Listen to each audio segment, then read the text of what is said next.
Nang ndi ya Pak Khotib ya?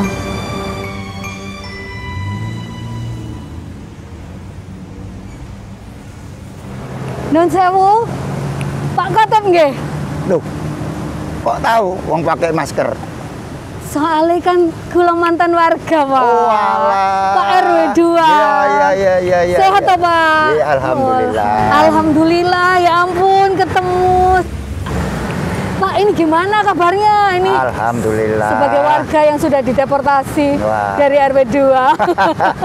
Yang penting sehat. Amin. Ya, yang penting sehat ya. Tetap prokes. Ya, tetap gitu. prokes. Tapi bener kan ini? Oh, masuk. Saya malah yang nggak tahu ini tadi.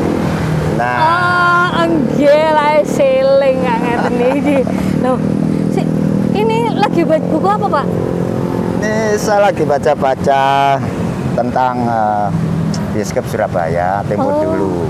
Mengenang masa kejayaan bioskop Surabaya tempo dulu. Dengan frame batasan tahun 1965 ke bawah. Oh, Kenapa? tahun 50-an, Pak. 65 ke bawah. Oh, 65 ke bawah. Kenapa? Karena kejayaan bioskop Surabaya itu di situ.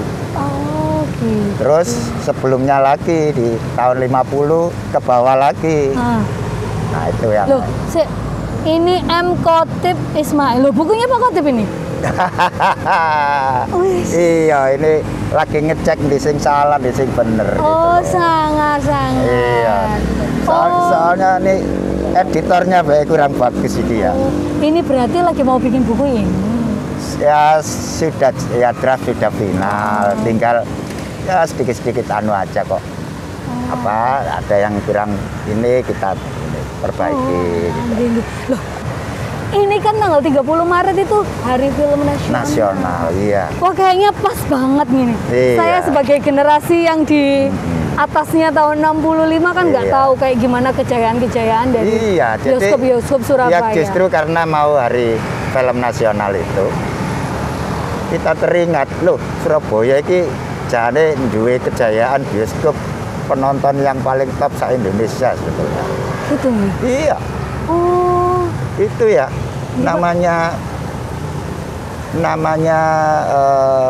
apa namanya jumlah bioskop itu terbesar di Indonesia loh ya. Di Surabaya, Jakarta kalah. Oh, dan kira-kira ada berapa waktu itu Pak Khotib?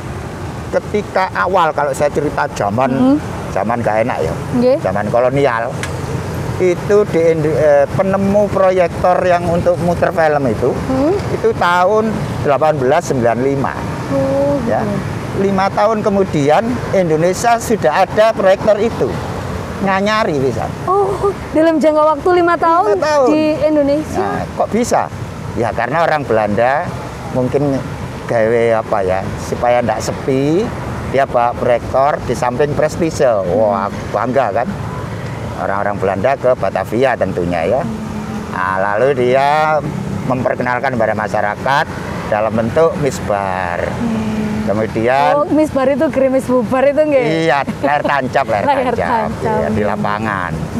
Nah, kemudian baru benar-benar mendesain gedung bioskop. Itu tahun 50-an itu. Ya. Itu ada kurang lebih 225 bioskop se-Indonesia loh ya. Tapi yang terbanyak di Surabaya 14 gedung bioskop yang didesain khusus ya, bukan asal-asalan nggak bioskop. Kemudian di Jakarta cuma 12. Nah, itu pun meningkat tahun 53 sudah menjadi 30-an. Ini kan hebat juga itu. Tahun sakmonten nggih Pak nggih sampai 3 bulan. Tapi niku tadi lho Pak disinggung-singgung soal proyektor. Oh iya. Ini saya itu dapat ini fotonya proyek. Niki kayaknya proyektor jadul ta Pak? Wih edan niki. Niki. Dapat mana ini gambar? Biasalah. Loh. Ngoten. Kayak proyektornya dulu tuh kayak gini toh Pak? Kayak gini. Jadi saya itu sempat ya lihat ruang proyektor itu. Kadang-kadang ada film panjang. Itu saya bosen gitu jalan-jalan naik ke ruang operator. Tapi ruangannya panas, operatornya minum susu, pakai dek dan sebagainya. Dan teknologi saat itu masih menggunakan coal namanya ya, masih nggak kayak sekarang. Batu bara ya itu. Batu bara itu. Jadi itu pertemuan dua ini menghasilkan cahaya katanya dulu setara 1000 lilin. Jadi yang dibutuhkan untuk bioskop itu. Ini saya nemu fotonya ini, Pak. Wah, hebat. Hebat. Ini di mana ini? Nanti saya bisikin. Nah, ini harus saya tinjau ini. Gitu, ya nostalgia. Iya, bernostalgia. Iya. Tapi ngomong-ngomong soal nostalgia bioskop tahun dulu ini. Kan kalau saya sempat baca-baca di Google itu ya, Pak Khotib ya. Kayak ada bioskop Dana, bioskop apa ya, Darmo, Purnama, Indra, itu bangunannya masih ya ada yang sudah sebagian masih utuh, ada yang sudah merotoli gitu. Nah, kalau di Surabaya itu kok bisa sampai banyak itu perkembangan bioskopnya itu? Ya, jadi kok bisa gitu, Pak Khotib? Bioskop untuk orang Surabaya semacam kebutuhan primer. Terus kayak tuku beras. Kebutuhan primer. Kebutuhan primer. Iya. Kalau tahun 50-an kan belum ada TV. Iya. Belum ada apa namanya radio amatir ya. Nah, tapi saat itu orang itu kalau ada satu film baru selalu dia perhatian. Dan pasti dia rasanya apa ya? Prestis lah. Kalau enggak nonton, enggak bisa cerita, rasanya kurang. Itu yang terjadi. Dan pengaruh terhadap kehidupan juga besar. Kayak gimana itu? Soalnya kan kalau saya lihat Dana itu di daerah apa ya, Sepandigiling itu. Terus ada bioskop Darmo ya, masih satu jalur gitu. Terus kayak Purnama, masih satu komplek. Itu kok deket-deket gitu. Itu kan membuktikan bahwa orang Surabaya bioskop itu merupakan kebutuhan primer, ya karena memang tidak ada sih karena kan dengan visual orang mudah memahami dan sebagainya. Itu yang terjadi. Makanya kan deket-deket itu. Dana, Purnama, apalagi Darmo. Jalan kaki nggak sampai 5 menit nggak sampai, itu. Iya, betul itu. Kalau itu tapi kelas yang rendah ya. Yang lebih tinggi lagi Maxim, ya, terus jadi Indra itu ya. Di Maxim itu sebenarnya ada dua, satunya Sky, tapi sudah tahun 50 sudah enggak ini. Kemudian tambah ke tengah lagi, ke pusat kota, tambah banyak lagi. Jadi bisa dibayangkan yang pinggiran, saat itu pinggiran ya, sudah banyak, apalagi sing di tengah-tengah kota. Wah, Surabaya ternyata sudah melip dari dulu ya, khusus untuk bioskopnya. Tapi ngomong-ngomong, film-film apa itu yang diputer itu? Jadi ada semacam kalau secara impornya ya ada dari Amerika, Hollywood misalnya, dari Inggris, Rank Organization misalnya, dari Cina juga ada sebetulnya ya. Tapi klasik dulu itu, belum ada film yang silat-silat yang Bruce Lee apa belum ada ya. Tapi sudah impor dari luar negeri. Dan yang paling laris tentu India. India itu sudah ada. Sampai ada bioskop khusus yang muter film India tok. Bioskop Keranggan contohnya gitu. Itu istimewa memang. Kalau yang film Indonesia masih belum produksi? Indonesia sudah ada. Cuman pada saat tahun 50-an sudah bagus. Tapi terus tenggelam karena ada film-film Malaysia. Nah, ada film Malaysia yang terkenal dengan P. Ramlee ya. Iya. Orang tuamu mesti ngerti. Betul. Iya. Nah, ngerti mesti. Jadi sempat ya film-film Malaysia ini juga merajai gitu di sini. Iya. Nah, itulah. Jadi yang saya kata tadi, kebutuhan primer itu menjiwai yang namanya wong Surabaya, arek Surabaya menjiwai itu. Boys ya, ancen arek Surabaya. Dia mulainya nyanyi. Keren, bayangkan kayak suasana tempo dulu itu. Nonton Elvis Presley meneh wis celana rambut dijambul. Langsung pakai celana komprang ya. Iya. Pak Khotib dulu juga sempat apa ya, bahasa Surabayanya itu menangi gitu. Oh iya. Bioskop di mana aja waktu itu? Insya Allah hampir semua bioskop saya masuk. Kuwi kalah sak rek Surabaya. Pak Khotib. Termasuk sing ngado dhewe teko nggonku, Surya. Ya, Surya itu di mana? Di Wonokromo. Oh. Sekarang sudah habis.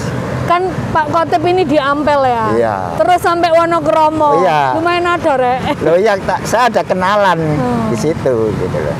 Jadi kadang-kadang saya di jalan-jalan, enggak bayar.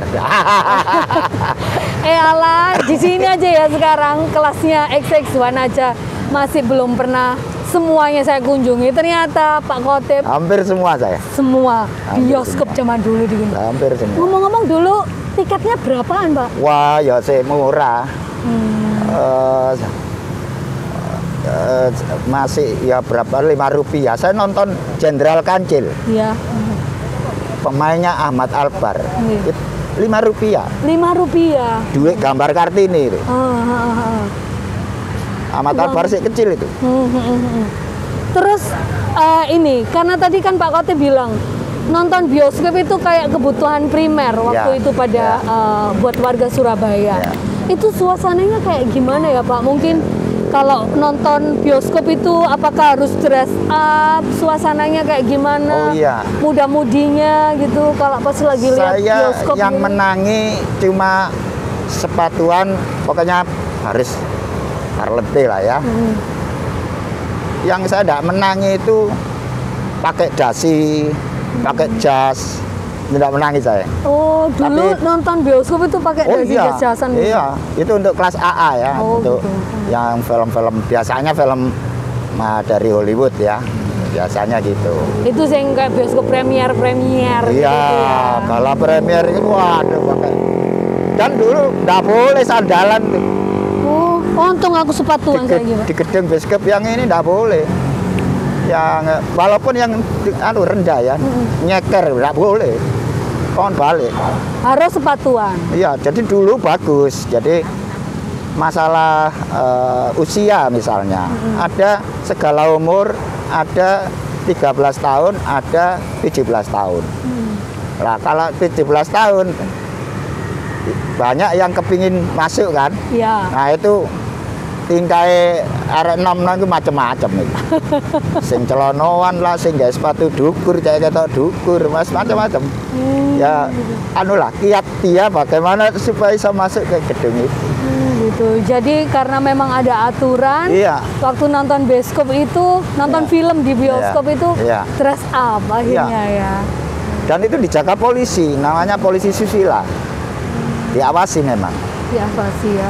Terus sold out terus tiketnya atau gimana gitu? Oh iya. Tingkat keramaiannya kalau nonton film di Ya, bioskop itu. saya pikir kalau itu film bagus, terutama dulu kan gila film-film Hollywood ya, dengan bintang-bintang ternama gitu ya.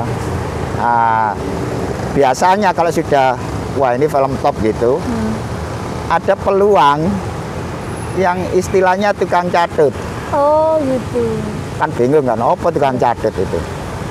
McLaren Calo. Maklaran. Iya, Calo, iya. Tapi itu khas Surabaya itu. Tukun di catutan, tukang catut. Itu khas Surabaya. Oh sudah ada juga ya? Sudah ada. Dan itu dilarang polisi juga gitu. Jadi sembunyi-sembunyi. Sembunyi. Jadi dia borong karcis di loket. Ada bandarnya tentu ya. Terus kita didatangi mereka gitu. Ini nomornya bagus, nomor cantik lah. Oh iya.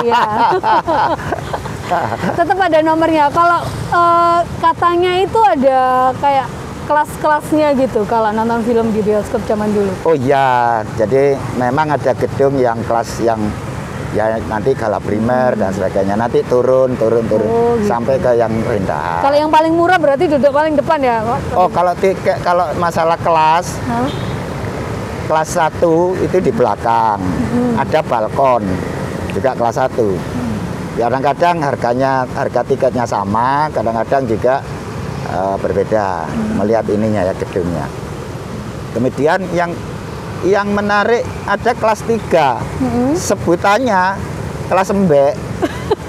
Kelas kambing. Kelas kambing. Kok bisa disebut gitu? Nggak tahu itulah khas Surabaya. Di depan. Iya. Duduknya kadang-kadang nontonnya dangak ya gitu. Karena Karena di depan maksudnya enggak nyaman. Iya. Gitu. Ya paling enggak sing enak ya kelas 2 ya tentu kelas 1 ya. Oh alah. Itu anunya. Terus dikasih julukan itu tadi.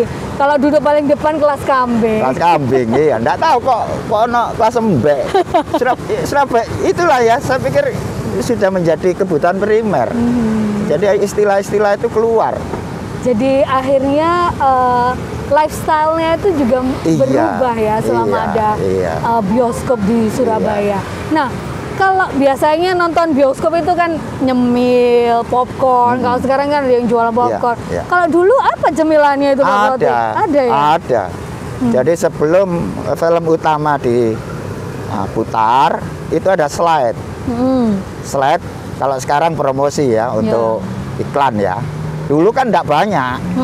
Nah, tapi jamak di seluruh bioskop itu slide-nya itu paling enggak ada 2. Satu dilarang harus diam maksudnya, harap tenang. Tapi lukisan tangan ya, bukan digital. Terus pokoknya gawe lah. Gitu. Yang kedua itu iklan kuaci. Gambarnya Mickey Mouse. Itu juga lukisan, bukan kayak sekarang ya, grafis bagus ya. Ya itu paling harap tenang sama slide itu. Setelah itu baru film ekstra. Ngemilnya kuaci berarti ya Pak Khotib? Kuaci, mau semari nyaponi itu. Soalnya walaupun tidak ditulisi jaga kebersihan. Ya namanya asik kan, orang asik. Gitu. Tapi ngomong-ngomong soal promosi film zaman dahulu, kalau sekarang ini kan ada di genggaman kita gitu ya Pak. Ya. Kalau dulu itu saya waktu masih kecil itu menangin ada kayak mobil terus keliling gitu. Saksikanlah nanti jam sekian gini-gini. Terus biasanya itu ngiklan di koran gitu. Nanti jam dulu kalau mau nonton film di bioskop itu lihat koran. Oh nanti jam sekian filmnya apa gitu. Ya, jadi untuk promosi film bioskop itu ada 2 melalui surat kabar yang pasti. Surat kabar tahun-tahun 20, tahun-tahun Surabaya Handelsblad, Indi New Koran dan sebagainya. Itu sudah memuat iklan film bioskop ya di Surabaya. Sudah dimuat. Sisi lain keliling. Nah, lihat dulu. Yang pakai mobil itu? Ya, lihat eranya. Sebelumnya pakai dokar. Pakai dokar. Pakai dokar, ada tabuhan gitu, kendang sama gong aja. Dang dong. Terus disebar itu pamflet. Sebar, anak-anak dari kampung keluar ke jalan, iya. Terus ngikuti. Begitu wah itu seneng loh, ngumpulin pamfletnya tuh seneng loh. Kayaknya menyenangkan ya gitu ya di tahun-tahun kayak di bawah tahun 65-an gitu. Tapi kalau dulu bisa begitu besar gedung-gedung bioskop yang ada di Surabaya, malah paling banyak di Indonesia. Terus tiba-tiba semuanya itu berubah Pak Khotib. Itu gimana itu transisinya? Ada 2 hal. Kalau itu saya cerita 65 ke bawah, ada faktor politik. Faktor politik itu adalah ya biasa ketika Bung Karno mencanangkan nasionalisasi ya, makanya nama-nama gedung bioskop yang ke barat-baratan diganti nasionalisasinya dengan nama Indonesia. Contohnya ya gedung Capitol yang sekarang BJ Junction itu diganti Wijaya, Metropol diganti Bima ya, Broadway ganti Arjuna dan seterusnya. Ya, itu contohnya. Nah, filmnya karena ini musuh ya liberalisme istilahnya gitu. Film-film Amerika diboikot. Enggak masuk. Nah, itu sudah mulai turun. Nah, tapi untuk India wah ya tetap beludak gitu kan gitu. Nah, itu sampai kejadian tahun 65. Tapi akhirnya dibuka kembali setelah 65 itu. Makanya saya pakai patokan tuh 65-nya. 65-nya. Saya enggak bicara politiknya ya, tapi keadaan saat itu. Perkembangan bioskopnya lebih. Tapi sekarang ini bisa dibilang juga apa ya? keprihatinan dalam dunia film dan juga bioskop karena adanya pandemi virus corona. Sudah hampir 1 tahun ini ditutup, mungkin beberapa wilayah sudah mulai buka gedung bioskopnya. Tapi kalau Surabaya ini kan beberapa waktu lalu masih mau dibicarakan apakah nanti dibuka dengan prokes gitu ya. Kalau Pak Khotib sendiri melihat gimana ini? Ya saya juga prihatin ya. Karena apa? Bukan sekedar menutup bioskopnya, tapi efeknya, dampaknya ada karyawan, ada warung, dan macam-macam itu. Multiple efeknya itu panjang sebetulnya. Sebetulnya ya kalau sekarang ini ya sekarang ini lagi agak bagus ya suasananya dibanding sebelumnya. Kenapa nggak dibuka pakai pakai yang new normalnya gitu loh. Ya oke lah, nggak usah ini, tapi new normal lah dipakai. Apa itu? Ya pakai prokes. Duduk ya, ini kan sudah lumayan, ini kan new normal. Kenapa sih gitu loh? CLOT gitu. Wah, semoga lah kita berdoa bareng-bareng nanti bisa segera diatasi gitu. Jadi bioskop-bioskop bisa buka kembali, film-film Indonesia tentunya bisa jadi tuan rumah di negeri sendiri. Waduh, ini nanti kalau bukunya sudah cetak, kabar-kabar ya Pak Khotib ya. Pasti. Mantap kalau begitu ya. Oh ini aja meminta banyak loh. Saya belum cetak banyak. Belum gitu ya. Iya, gara-gara. Matur nuwun Pak Khotib, sehat selalu. Sami-sami. Alhamdulillah. Ini sambil ngadem-ngadem di sini. Iya. Mau kemana ini? Ini mau jalan lagi saya ke Grand City. Oh. Di sana itu mulai Kamis kemarin itu ada ini apa namanya? Drive-thru. Drive-in senja. Ini satu di antara cara. Kalau yang vaksin drive-thru ya. Iya. Ini drive-in ya. Iya, ini nonton filmnya juga dengan cara drive-in. Iya. Gitu. Matur nuwun. Iya, sami-sami. Monggo. Assalamualaikum. Waalaikumsalam.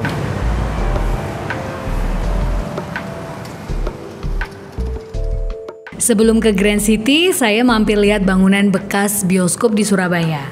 Ada bioskop Dana, lokasi di Pandegiling, kawasan Keputaran.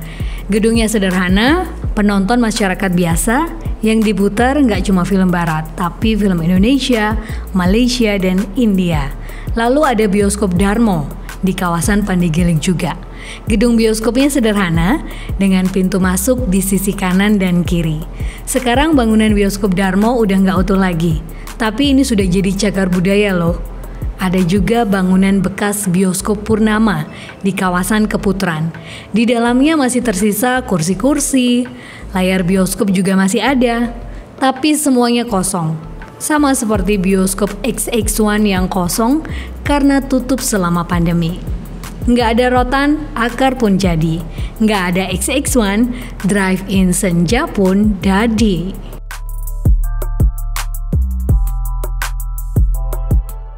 Tadi pagi sudah ketemu Pak Khotib. Nah, sekarang ini saya sudah di drive-in senja. Mau ketemu sama Mbak Hana, co-foundernya Drive-in Senja. Hai Mbak Hana. Halo Mbak Lia. Baik, puji Tuhan. Senang banget ini. Suasananya pas banget ya. Ini habis-habis sunset gitu. Masih kerasa senja-senjanya ya Mbak ya. Udah menjelang maghrib ya. Tapi yang lihat udah siap loh. Ih betul, karena kita jam 17.30 memang sudah open gate Mbak gitu. Jadi udah rame jam segini udah siap nonton, filmnya udah mulai. Nah gitu. ini buat Koncoplek Surabaya, ini Mbak Hana, co-foundernya dari Drive-in Senja. Nah, halo. Ini kalau nggak salah udah yang kedua kalinya ya. Drive-in Senja ada di Surabaya. Betul. Tapi kita juga tahu kan, karena pandemi ini kan suasananya mau nonton film di bioskop itu udah tutup dari 1 tahun yang lalu. Mungkin beberapa kota udah buka gitu. Nah, Drive-in Senja ini sebenarnya muncul memang ke ide karena pandemi atau gimana sih Mbak Hana? Oke, sebenarnya betul kalau misalnya ditanya event Drive-in Senja lahir karena pandemi atau tidak, betul kita lahir karena pandemi. Waktu itu kebetulan aku dengan co-founder yang lainnya, kita punya 4 co-founder. Ada Ashram, ada Arvin, ada Bella, dan aku, Hana. Kita berempat kita berempat, yang 2 itu dari orang film Mbak, lulusan LA, 1 produser, 1 sutradara. Yang 2-nya lagi suka banget bikin event gitu kan, Hana dan Bella gitu waktu itu. Kita pengen banget bikin acara, bikin hiburan gitu kan, pilihan hiburan yang aman, nyaman buat masyarakat Indonesia. Jadi orang film, orang event berkolaborasi, jadinya drive-in senja. Betul. Gitu, karena waktu kita mikir apa ya yang bisa kita kasih ke masyarakat Indonesia yang aman gitu kan pas pandemi, nggak bikin insecure kalau keluar, tapi juga nggak bosen di rumah aja gitu, karena waktu itu zaman bulan Juni, Juli itu lagi bosen-bosennya karena kan di rumah terus kan, nggak kemana-mana. Akhirnya kita berpikir, oh kayaknya bisa nih nonton dari dalam mobil kayak waktu tahun 80-an. Betul. Dulu Surabaya juga punya drive-in senja. Betul, gitu. denger-denger di Mejen Sungkono ya. Betul. Saya sih belum lahir. Belum mengalami, ngeliat masih bayi. Iya betul, sama, apalagi aku belum ada. Dulu mamaku cerita dulu kakek nenekku ngedate-nya di Ancol gitu kan. Drive-in teater pakai soundnya, terus kacanya dibuka. Aku bilang kayak, wah bisa jadi nostalgianya oma opa gitu kan ini, walaupun yang anak muda juga jadi bisa ngerasain, oh gini loh ngedate-nya zaman dulu tahun 80 gitu. Merasakan experience nonton film ala-ala drive-in gitu ya. Soalnya kan biasanya kita lihat film luar negeri itu ada gambaran nonton film ala-ala drive-in. Benar. Sekarang bisa merasakan langsung. Betul. Tapi tepatnya itu mulai kapan dan gimana drive-in senja dimulai itu? Pertama kali, berarti kita pertama kali mulai 1 Agustus waktu itu di Alam Sutra Tangerang, Banten. Itu pertama kali, sebulan ada di sana, terus kita pindah ke Bandung. Waktu itu kita dari Bandung pengennya Jakarta, cuma waktu itu Jakarta lagi sedikit sulit bikin acara di sana, ketat sekali. Dan mungkin waktu itu COVID-nya juga luar biasa. Akhirnya dari Bandung kita ke Alam Sutra lagi, lalu ke Surabaya. Dari Surabaya kita ke Bali. Gitu tahun lalu. Sebagai arek Surabaya ini bangga ya. Kok mungkin kota Surabaya mampir gitu drive-in senjanya di Surabaya, kenapa tuh? Salah satu yang bikin kita akhirnya memilih Surabaya adalah karena Grand City sih sebenarnya. Karena Mall Grand City sendiri yang nge-support full kita gitu, kayak dari awal Mbak nggak mau buka di Surabaya gitu, karena sejujurnya 4 orang ini tidak terpikirkan Surabaya sama sekali sebelumnya. Kita mikirinnya Jogja, Semarang waktu itu. Tapi kok ya susah, jalannya kok nggak ada gitu. Nah ternyata di Surabaya kok dikasih jalan gitu. Ada aja yang bantunya, ada aja yang support. Terus begitu kita market research, kita datang, antusiasnya luar biasa. Bahkan lebih tinggi dari yang Alam Sutra. Ini gitu, ya, seperti ini ya, bentuknya. Ya. Betul, hari ini puji Tuhan full juga sih Mbak. Nah, gitu. Kalau dilihat di Instagramnya di Drive-in Senja itu kan memang film-filmnya yang drive-in pertama di Surabaya itu kan memang bukan film-film baru, tapi ternyata antusiasnya besar. Iya. Apa yang ditawarkan dari Drive-in Senja selain nonton film gitu ya? Oke, sebenarnya balik lagi ya, kalau Drive-in Senja sendiri yang dijual adalah experience-nya Mbak. Private bioskop ibaratnya gitu. Private gimana caranya nonton dengan layar selebar ini gitu ya, seperti bioskop. Tapi di dalam mobil, teman-teman bisa ngangkat kakinya ke dashboard gitu kan. Mungkin bapak-bapak bisa sambil ngerokok kalau bosan karena nonton film anak. Terus bisa sambil makannya sepuasnya. Ada juga mungkin geng-geng remaja yang pengen lagi nonton musikal sambil nyanyi-nyanyi di mobil. Itu nggak ada larangan sama sekali. Dan yang pastinya aman tadi ya Mbak. Udah pasti kalau semobil mungkin sekeluarga udah sering ketemu gitu kan. Hatinya tenang, nggak ada rasa kayak aduh nanti kalau saya ketularan sama yang sebelah atau gimana ada orang itu udah langsung rasanya deg-degan gitu ya Mbak kalau sekarang gitu. Makanya itu yang kita tawarkan sebenarnya, experience yang hiburan lah ya, hiburan yang nyaman, aman. Dan sekarang kalau tahun 2020 kita full film lama, 2021 kita coba apa ya yang diminta sama teman-teman. Bisa nggak sih ada film baru? Nah ini juga contohnya. Kita kasih film barunya setiap hari Sabtu di Surabaya gitu.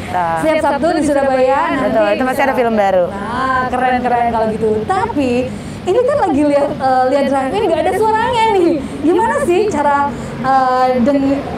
melihat atau cara nonton film di drive-in itu, Mbak Ana? Oke, sebenarnya gini, yang membedakan kita sama yang tahun 80 pun itu Mbak. Jadi tahun 80 itu setiap row-nya dulu ada sound system seperti yang saya punya di sana. Gede gitu ya? Iya, jadi suaranya kayak konser? Betul, jadi banyak banget di pinggir-pinggirnya biar setiap mobil bisa dengar.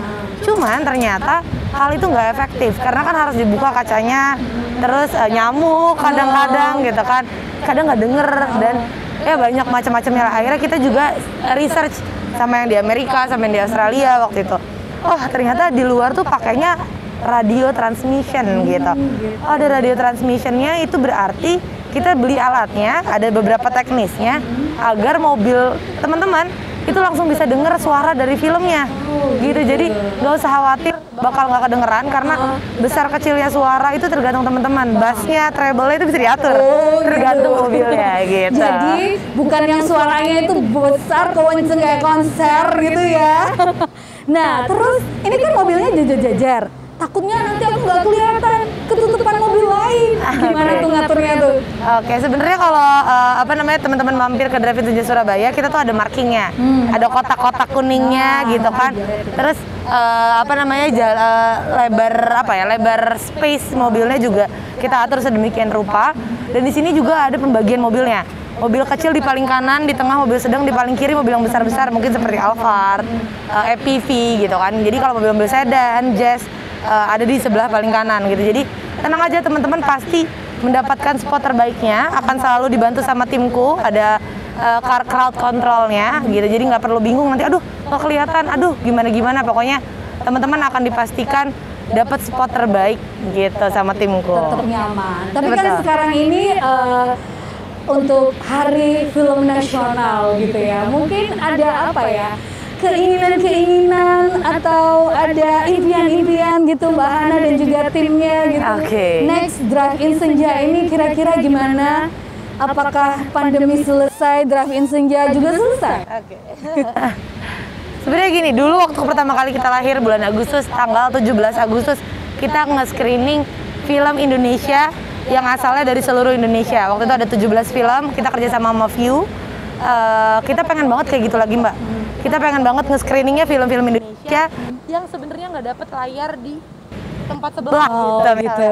Susah banget ya masuk ke yang sebelah gitu. Kita pengen banget jadi tempat screeningnya sineas muda Indonesia gitu. Terus pengen banget juga mungkin tahun ini atau tahun depan ada festival film Indonesia Drive-In gitu. Jadi teman-teman sineas muda juga gitu kan yang pengen bikin film tapi lagi pandemi bingung nanti ditaruhnya di mana, masuk OTT gitu platform susah gitu, masuk teater susah. Drive-In Senja membuka tangannya dengan lebar.